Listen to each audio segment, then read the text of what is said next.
Desir looked around the familiar market. He still remembered how he used to shop here a lot, and he thought it hadn't changed at all. But they stopped at an unfamiliar dark alley, and after walking for a bit, they arrived at the shop where Pram sold his rapier. Desir read the store signboard, and he immediately noticed the store's strict no-refund policy, so he thought the owner was really obsessed with money. Pram declared that he didn't want to hold the sword again, but Desir asked him to give him a chance. After entering the building, they were welcomed by the sight of perfectly secured metal doors. A barbarian opened the door, and after seeing Pram, he immediately recognized them as customers and asked them to enter the shop. After seeing the barbarian, Desir thought that the shop was heavily guarded. The store owner introduced himself as Woojikyun, and he remembered that Pram was his customer from the previous day. Afterwards, he asked if they came to buy or sell something. Desir told him that they came to buy the rapier Pram had sold. Woojikyun thought they wanted a refund, but Desir declared that it was why he was going to buy it. Woojikyun took out the sword, and he explained that although it didn't have any value as a sword, and despite its unusual size he could recognize that it was a kemuven.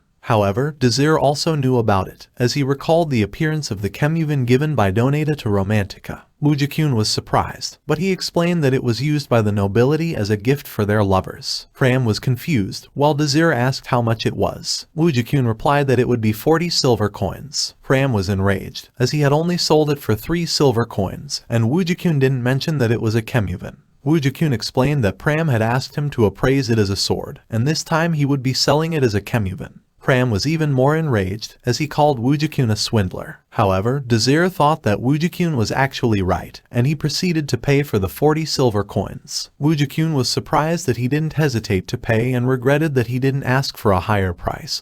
But Desir declared that it was the highest he could go, and they closed out the deal. Woojikyun was satisfied, and he thought an amateur like Desir couldn't open the kemuven. However, Desir used his magic to inspect the rapier. He immediately saw the inscriptions and how the mechanism was working. Afterwards, he handed it to Pram. Pram didn't want to accept it, but Desir urged him, and he also told him how to open the kemuven properly. Pram was surprised after seeing the sword's shining blade.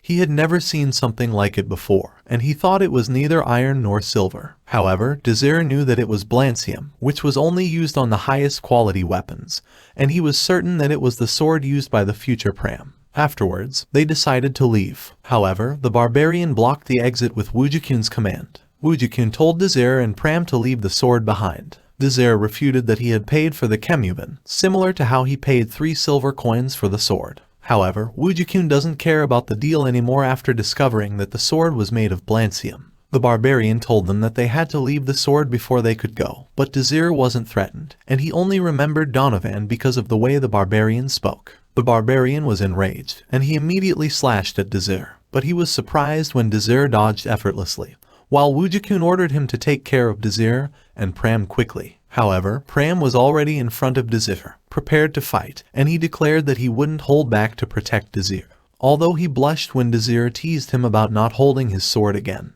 Afterwards, Desir asked him to show what he was really capable of, so he shifted his focus to the battle. The barbarian charged at Pram, and although Pram easily dodged his attack, Desir was still worried as any of the barbarian's attacks would be fatal. However, he was surprised when Pram released his aura, while the barbarian recognized Pram as a real warrior, and he got excited to face him. Pram continued to dodge the barbarian's attack, and he also started his counterattack. The barbarian couldn't follow Pram's attacks because of his speed, but he thought that the battle would be fun after seeing Pram's strength. At the same time, Pram was troubled that his attacks were not causing enough damage, so he thought he had to go for the vital spot. However, the barbarian was prepared for it, and after receiving his attack, Pram was thrown away. Desir reminded Pram to believe in his father, and while picking up his sword, Pram read the inscription on his sword. Although he didn't know what to make of Desir or if he knew about the secrets of his sword all along, he was determined to bring him victory for believing in him. Pram saw through the barbarian's consecutive attacks, and he immediately charged at the barbarian's back for his counterattack. However, the barbarian was waiting for it, prepared to behead him. Desir was concerned after seeing this, but Pram's rapier cut through the barbarian's sword, and then he used the handle of the rapier to knock the barbarian unconscious. Desir asked Pram if he was okay. Pram thanked his father. He was certain that he would be dead if not for his sword. Afterwards, he also thanked Desir. Desir was happy for Pram, but he also asked if they should leave. Woojikyun laughed. He thought they couldn't leave, as the door could only be opened by the barbarian. However, Pram easily cut the door in half, so he couldn't stop the two from leaving. Pram kept staring at Desir as they walked past the shops in the market. He was surprised when Desir suddenly called him to ask if he was hungry. Desir bought skewers for them, and Pram immediately thanked him. Desir said it wasn't a big deal, but Pram said he was thankful for everything. But Desir still said that it wasn't a big deal. He explained that since they are in the same party and they are friends, it was natural that he helped him out. Pram was in tears after everything that happened and after losing everything. He was happy that he now had someone who considered him a friend. Pram thanked his mother and father. He remembered the inscription on his sword saying, "So my fledgling won't lose his way."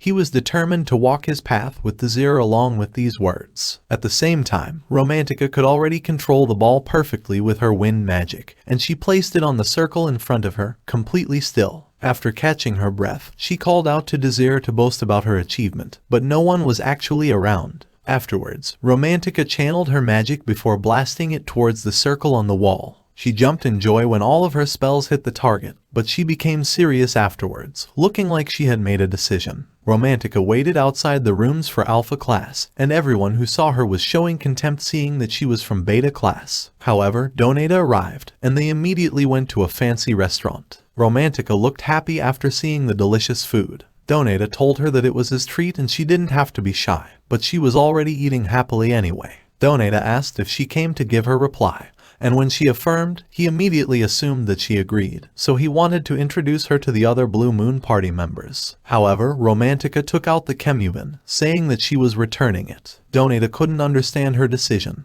and Romantica expected his reaction. Donata asked if she didn't want to go out with him, but Romantica explained that she had joined a beta party. Donata thought that she was threatened, and he was even willing to help. However, Romantica told him she was having fun training and improving her skills under her party leader. Afterwards, she asked if his impression that the beta class was just a collection of trashy commoners wouldn't change. Donata replied that it wouldn't, and he had a scary expression when Romantica admitted that she used to be a commoner. He thought she was just joking, but Romantica explained she wasn't, and that was the reason she was in beta class. However, she started thinking that it was fine, and she declared that her party wouldn't look at her the way he did. Donata told Romantica that he would not have invited her if he knew that she was a commoner. She was annoyed that it went like Desir had predicted, but she declared that they are now enemies as her party is planning to get promoted to Alpha class, while Donata declared that he would crush every single one of the commoners. But Romantica warned him about looking down on them before leaving.